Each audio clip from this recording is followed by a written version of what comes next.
શાંતિ 30/8/2025 આજના મીઠા બાબાના મધુર મહાવાક્ય. મીઠા બાળકો, જ્ઞાનને બુદ્ધિમાં ધારણ કરી પરસ્પર મળીને ક્લાસ ચલાવો. પોતાનું અને બીજાઓનું કલ્યાણ કરી સાચી કમાણી કરતા રહો. પ્રશ્ન છે, આપ બાળકોમાં કયો અહંકાર ક્યારેય ન આવવો જોઈએ? ઉત્તર છે, ઘણા બાળકોમાં અહંકાર આવે છે કે આ નાની નાની બાળકીઓ અમને શું સમજાવશે? મોટી બહેન ચાલી ગઈ તો રિસાઈને ક્લાસમાં આવવાનું બંધ કરી દેશે. આ છે માયાના વિઘ્ન. બાબા કહે, બાળકો, તમે સંભળાવવાવાળા શિક્ષકના નામ રૂપને ન જુઓ. બાપની યાદમાં રહી મુરલી સાંભળો. અહંકારમાં ન આવો. ઓમ શાંતિ. બાપ બાળકોને સમજાવે છે. હવે બાપ જ્યારે કહેવાય છે તો આટલા બાળકોના એક શરીરધારી બાપ તો હોઈ ન શકે. આ છે રૂહાની બાપ. એમના અસંખ્ય બાળકો છે. બાળકો માટે આ ટેપ, મુરલી વગેરે સામગ્રી છે. બાળકો જાણે છે હમણાં આપણે સંગમ યુગ પર બેઠા છીએ પુરુષોત્તમ બનવા માટે. આ પણ ખુશીની વાત છે. બાપ જ પુરુષોત્તમ બનાવે છે. આ લક્ષ્મી નારાયણ પુરુષોત્તમ છે ને. આ સૃષ્ટિમાં જ ઉત્તમ પુરુષ, મધ્યમ અને કનિષ્ઠ હોય છે. આદિમાં છે ઉત્તમ, વચ્ચે છે મધ્યમ, અંતમાં છે કનિષ્ઠ. દરેક વસ્તુ પહેલા નવી, ઉત્તમ, પછી મધ્યમ, પછી કનિષ્ઠ અર્થાત જૂની બને છે. દુનિયાનું પણ એવું છે. તો જે વાતો પર મનુષ્યોને સંશય આવે છે તેના પર તમારે સમજાવવાનું છે. ખાસ કરીને બ્રાહ્મણ માટે જે કહે છે કે આમને કેમ બેસાડ્યા છે, તો તેમને ઝાડના ચિત્ર પર લઈ જવા જોઈએ. જુઓ, નીચે પણ તપસ્યા કરી રહ્યા છે અને ઉપર એકદમ અંતમાં અનેક જન્મોના અંતના જન્મમાં ઊભા છે. બાપ કહે છે, હું આમનામાં પ્રવેશ કરું છું. આ વાતો સમજાવવાવાળા ખૂબ અકલમંદ જોઈએ. એક પણ બે અક્કલ નીકળે છે તો બધા બીકેનું નામ બદનામ થઈ જાય છે. પૂરું સમજાવતા આવડતું નથી. ભલે કમ્પ્લીટ પાસ તો અંતમાં જ થાય છે. આ સમયે 16 કળા સંપૂર્ણ કોઈ બની ન શકે, પરંતુ સમજાવવામાં નંબરવાર જરૂર હોય છે. પરમપિતા પરમાત્મા સાથે પ્રીત નથી તો વિપરીત બુદ્ધિ થયા ને. આના પર તમે સમજાવી શકો છો. જે પ્રીત બુદ્ધિ છે તે વિજયંતી અને જે વિપરીત બુદ્ધિ છે તે વિનશ્યંતી થઈ જાય છે. આના પર પણ ઘણા મનુષ્ય બગડે છે. પછી કોઈને કોઈ આરોપ લગાવી દે છે. ઝઘડા કંકાશ કરવામાં વાર નથી કરતા. કોઈ કરી જ શું શકે છે? ક્યારેક ચિત્રોને આગ લગાવવામાં પણ વાર નહીં કરશે. બાબા સલાહ પણ આપે છે, ચિત્રોને ઇન્શ્યોર કરાવી દો. બાળકોની અવસ્થાને પણ બાપ જાણે છે. ક્રિમિનલ આંખ એટલે કે કુદ્રષ્ટિ પર પણ બાબા રોજ સમજાવતા રહે છે. લખે છે, બાબા, તમે જે ક્રિમિનલ આંખ પર સમજાવ્યું છે આ બિલકુલ ઠીક કહ્યું છે. આ દુનિયા તમો પ્રધાન છે ને. દિવસે દિવસે તમો પ્રધાન બનતા જાય છે. તેઓ તો સમજાવે છે કળિયુગ હજી રેગડી પહેરી રહ્યો છે, ઘૂંટણે ચાલી રહ્યો છે. અજ્ઞાન નિદ્રામાં બિલકુલ સૂતેલા છે. ક્યારેક ક્યારેક કહે પણ છે આ મહાભારત લડાઈનો સમય છે તો જરૂર ભગવાન કોઈ રૂપમાં હશે. રૂપ તો બતાવતા નથી. એમને જરૂર કોઈમાં પ્રવેશ થવાનું છે. ભાગ્યશાળી રથ ગવાય છે. રથયાત્રા તો આત્માનો પોતાનો હશે ને, તેમાં આવીને પ્રવેશ કરશે. એમને કહેવાય છે ભાગ્યશાળી રથ. બાકી એ જન્મ નથી લેતા, એમની જ બાજુમાં બેસી જ્ઞાન આપે છે. કેટલું સારી રીતે સમજાવાય છે. ત્રિમૂર્તિ ચિત્ર પણ છે. ત્રિમૂર્તિ તો બ્રહ્મા, વિષ્ણુ, શંકરને કહેવાશે. જરૂર એ કંઈક કરીને ગયા છે, જે પછી રસ્તા પર, મકાન પર પણ ત્રિમૂર્તિ નામ રાખ્યું છે. જેમ આ રોડને સુભાષ માર્ગ નામ આપ્યું છે. સુભાષની હિસ્ટ્રી તો બધા જાણે છે. તેમની પછી હિસ્ટ્રી લખે છે, પછી તેમને બનાવીને મોટા કરી દે છે.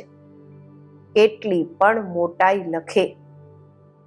જેમ ગુરુ નાનકનું પુસ્તક કેટલું મોટું બનાવ્યું છે, એટલું તો તેમણે લખ્યું નથી. જ્ઞાનના બદલે ભક્તિની વાતો લખી છે. આ ચિત્ર વગેરે તો બનાવાય છે સમજાવવા માટે. આ તો જાણું છું, આ આંખોથી જે કાંઈ દેખાય છે, આ બધું ભસ્મ થઈ જવાનું છે. બાકી આત્મા તો અહીં રહી ન શકે, જરૂર ઘરે ચાલ્યા જશે. આવી વાતો કોઈ બધાની બુદ્ધિમાં બેસે થોડી છે. જો ધારણા હોય છે તો ક્લાસ કેમ નથી ચલાવતા? 7-8 વર્ષમાં એવા કોઈ તૈયાર નથી થતા જે ક્લાસ ચલાવી શકે. ઘણી જગ્યાએ આમ ચલાવે પણ છે, તો પણ સમજે છે માતાઓનું પદ ઊંચું છે. ચિત્રો તો ઘણા છે, પછી મુરલી ધારણ કરી તેના પર થોડું સમજાવે છે. આ તો કોઈ પણ કરી શકે છે, ખૂબ સહજ છે. પછી ખબર નહીં કેમ બ્રાહ્મણીની માંગણી કરે છે. બ્રાહ્મણી ક્યાંય ગઈ તો બસ રીસાઈને બેસી જાય છે. ક્લાસમાં નથી આવતા, પરસ્પર ખીટપીટ થઈ જાય છે. મુરલી તો કોઈ પણ બેસીને સંભળાવી શકે છે ને. કહેશે ફુરસત નથી. આ તો પોતાનું પણ કલ્યાણ કરવાનું છે, તો બીજાઓનું પણ કલ્યાણ કરવાનું છે. ખૂબ ભારે કમાણી છે. સાચી કમાણી કરાવવાની છે, જે મનુષ્યોનું જીવન હીરા જેવું બની જાય.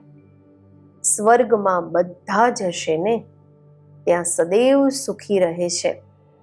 એવું નથી પ્રજાનું આયુષ્ય ઓછું હોય છે. ના, પ્રજાનું પણ આયુષ્ય લાંબુ હોય છે. તે છે જ અમરલોક. બાકી ઓછું પદ, ઓછા પદવાળા વધારે હોય છે. તો કોઈ પણ ટોપિક પર ક્લાસ કરાવવો જોઈએ. એવું કેમ કહો છો સારી બ્રાહ્મણી જોઈએ? પરસ્પર ક્લાસ ચલાવી શકો છો. રડીઓ ન મારવી જોઈએ. કોઈને અહંકાર આવી જાય છે. આ નાની નાની બાળકીઓ શું સમજાવશે? માયાના વિઘ્ન પણ ખૂબ આવે છે. બુદ્ધિમાં નથી બેસતું. બાબા તો રોજ સમજાવતા રહે છે. શિવ બાબા તો ટોપિક પર નહીં સમજાવશે ને. એ તો સાગર છે, ઉછાળો મારતા રહેશે. ક્યારેક બાળકોને સમજાવે, ક્યારેક બારવાળાઓને માટે સમજાવે. મુરલી તો બધાને મળે છે. શબ્દ નથી જાણતા તો શીખવું જોઈએ ને. પોતાની ઉન્નતિ માટે પુરુષાર્થ કરવો જોઈએ. પોતાનું પણ અને બીજાઓનું પણ કલ્યાણ કરવાનું છે. આ બાપ બ્રહ્મા બાબા પણ સંભળાવી શકે છે ને. પરંતુ બાળકોનો બુદ્ધિયોગ શિવ બાબા તરફ રહે એટલે કહે છે, હંમેશા સમજો શિવ બાબા સંભળાવે છે. શિવ બાબાને જ યાદ કરો. શિવ બાબા પરમધામથી આવ્યા છે, મુરલી સંભળાવી રહ્યા છે. આ બ્રહ્મા તો પરમધામથી નથી આવીને સંભળાવતા. સમજો, શિવ બાબા આ તનમાં આવીને અમને મુરલી સંભળાવી રહ્યા છે. આ બુદ્ધિમાં યાદ હોવું જોઈએ. યથાર્થ રીતે આ બુદ્ધિમાં રહે તો પણ યાદની યાત્રા રહેશે ને. પરંતુ અહીં બેઠા પણ અનેકનો બુદ્ધિઓ અહીંયા ત્યાં ચાલ્યો જાય છે. અહીં તમે યાત્રા પર સારી રીતે રહી શકો છો. નહીં તો ગામ યાદ આવશે, ઘરબાર યાદ આવશે. બુદ્ધિમાં આ યાદ રહે, શિવ બાબા અમને આમનામાં બેસીને ભણાવે છે. અમે શિવ બાબાની યાદમાં મુરલી સાંભળી રહ્યા હતા. પછી બુદ્ધિઓ ક્યાં ભાગી ગયો? આવો અનેકનો બુદ્ધિઓ ચાલ્યો જાય છે. અહીં તમે યાત્રા પર સારી રીતે રહી શકો છો. સમજો છો શિવ બાબા પરમધામથી આવ્યા છે. બાર ગામડા વગેરેમાં રહેવાથી આ વિચાર નથી રહેતો. કોઈ સમજે છે શિવ બાબાની મુરલી આ કાનોથી સાંભળી રહ્યા છીએ. પછી સાંભળવા વાળાનું નામ રૂપ યાદ ન રહે. આ જ્ઞાન બધું અંદરનું છે. અંદરમાં વિચાર રહે, શિવ બાબાની મુરલી આપણે સાંભળીએ છીએ. એવું નહીં ફલાણી બેન સંભળાવી રહી છે, શિવ બાબાની મુરલી સંભળાવી રહ્યા છીએ. આ પણ યાદમાં રહેવાની યુક્તિઓ છે.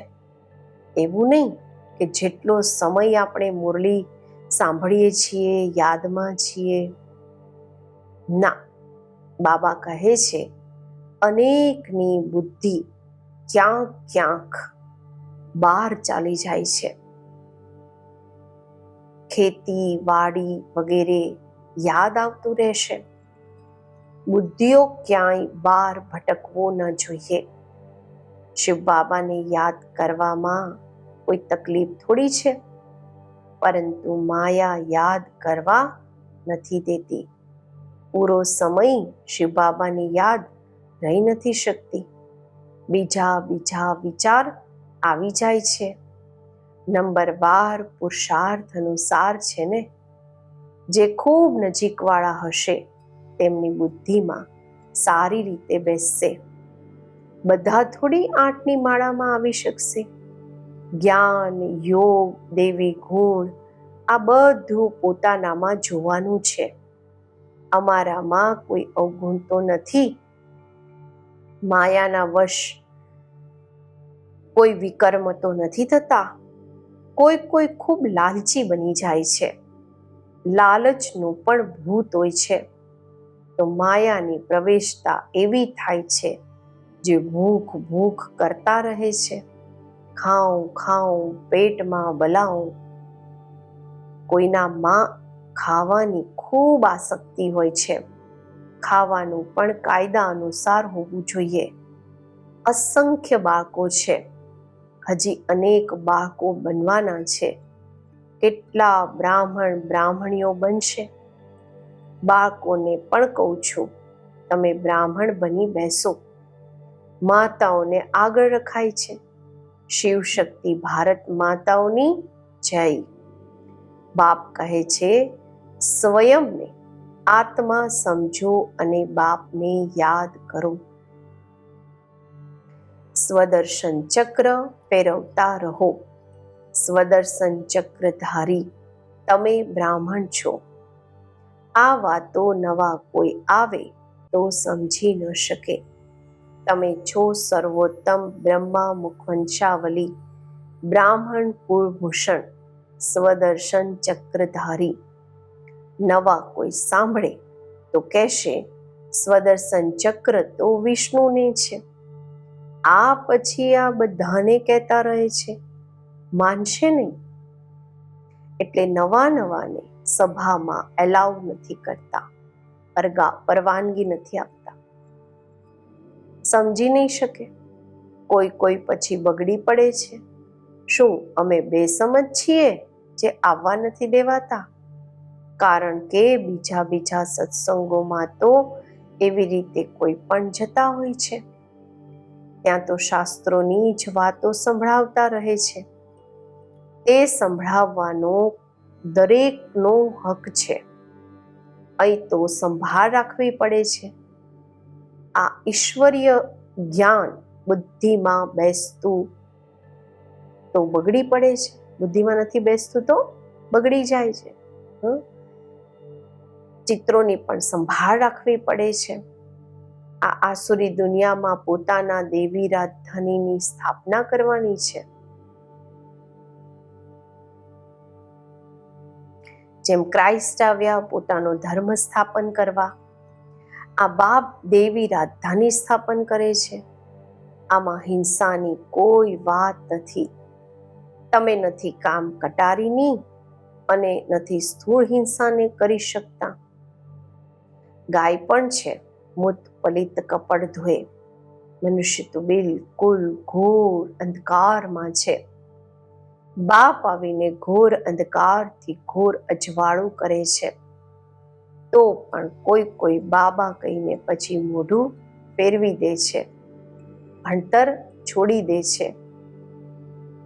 ભગવાન વિશ્વના માલિક બનાવવા માટે ભણાવે છે. આવા ભણતરને છોડી દે તો તેમને કહેવાય છે મહામૂર્ખ. કેટલો જબરજસ્ત ખજાનો મળે છે, એવા બાપને થોડી ક્યારે છોડવા જોઈએ. એક ગીત પણ છે, આપ પ્યાર કરો યા ઠુકરાઓ, હમ આપકા દર કભી નહીં છોડેંગે. બાપ આવ્યા જ છે બેહદની બાદશાહી આપવા, છોડવાની તો વાત જ નથી. હા, લક્ષણ સારા ધારણ કરવાના છે. સ્ત્રીઓ પણ રિપોર્ટ લખે છે. આ અમને ખૂબ હેરાન કરે છે. આજકાલ લોકો ખૂબ ખરાબ છે. ખૂબ સંભાળ રાખવી જોઈએ. ભાઈઓએ બહેનોની સંભાળ રાખવાની છે. આપણે આત્માઓએ કોઈ પણ હાલતમાં બાપ પાસેથી વારસો જરૂર લેવાનો છે. બાપને છોડવાથી વારસો ખલાસ થઈ જાય છે. નિશ્ચય બુદ્ધિ વિજયંતી, સંશય બુદ્ધિ વિનશ્યંતી. પછી પદ ખૂબ ઓછું થઈ જાય છે. જ્ઞાન એક જ જ્ઞાન સાગર બાપ આપી શકે છે, બાકી બધી છે ભક્તિ. ભલે કોઈ કેટલા પણ પોતાની જ્ઞાની સમજે, પરંતુ બાપ કહે છે બધાની પાસે શાસ્ત્રો અને ભક્તિનું જ્ઞાન છે. સાચું જ્ઞાન કોને કહેવાય છે આ પણ મનુષ્ય નથી જાણતા. અચ્છા, મીઠા મીઠા સિકિલધા બાળકો પ્રત્યે માત પિતા બાપ દાદાના યાદ પ્યાર અને ગુડ મોર્નિંગ. રૂહાની બાપના રૂહાની બાળકોને નમસ્તે. આપણે રૂહાની બાળકોના રૂહાની બાપને નમસ્તે. ધારણા માટે મુખ્ય સાર. પહેલું છે, ધ્યાન રાખવાનું છે કે મુરલી સાંભળતા સમયે બુદ્ધિઓ બહાર ભટકતો તો નથી. સદા સ્મૃતિ રહે કે આપણે શિવ બાબાના મહાવાક્ય સાંભળી રહ્યા છીએ. આ પણ યાદની યાત્રા છે. બીજું, સ્વયંને જોવાનું છે કે અમારામાં જ્ઞાન, યોગ અને દૈવી ગુણ છે. લાલચનું ભૂત તો નથી. માયાના વશ કોઈ વિકર્મ તો નથી થતા. આજનું વરદાન, નિમિત્ત ભાવની સ્મૃતિથી હલચલને સમાપ્ત કરવાવાળા સદા અચલ અડોલ ભવ. નિમિત્ત ભાવથી અનેક પ્રકારના હુંપણું, મારાપણું સહજ જ ખતમ થઈ જાય છે. આ સ્મૃતિ સર્વ પ્રકારની હલચલથી છોડાવીને અચલ અડોલ સ્થિતિનો અનુભવ કરાવે છે. સેવામાં પણ મહેનત નથી કરવી પડતી, કારણ કે નિમિત્ત બનવાવાળાની બુદ્ધિમાં સદા યાદ રહે છે કે જે અમે કરીશું અમને જોઈ બધા કરશે. સેવાના નિમિત્ત બનવું અર્થાત સ્ટેજ પર આવવું. સ્ટેજ તરફ સ્વતઃ બધાની નજર જાય છે. તો આ સ્મૃતિ પણ સેફટીનું સાધન બની જાય છે. સ્લોગન છે, સર્વ વાતોમાં ન્યારા બનો તો પરમાત્મા પ્રેમના સહારાનો અનુભવ થશે. અવ્યક્ત ઈશારા. સહજ યોગી બનવું છે તો પરમાત્મા પ્રેમના અનુભવી બનો. વર્તમાન સમયે ભટકતા આત્માઓને એક તો શાંતિ જોઈએ, બીજું રૂહાની સ્નેહ જોઈએ. પ્રેમ અને શાંતિનો જ બધી જગ્યાએ અભાવ છે. એટલે જે પણ પ્રોગ્રામ કરો એમાં પહેલાં તો બાપના સંબંધના સ્નેહની મહિમા કરો. બાબાની સાથેના સંબંધમાં જે પ્યાર છે, જે સ્નેહ છે, એની મહિમા કરો અને પછી એ પ્રેમથી આત્માઓનો સંબંધ જોડ્યા પછી શાંતિનો અનુભવ કરાવો. પ્રેમ સ્વરૂપ અને શાંત સ્વરૂપ બંનેનું બેલેન્સ હોય. ઓમ શાંતિ.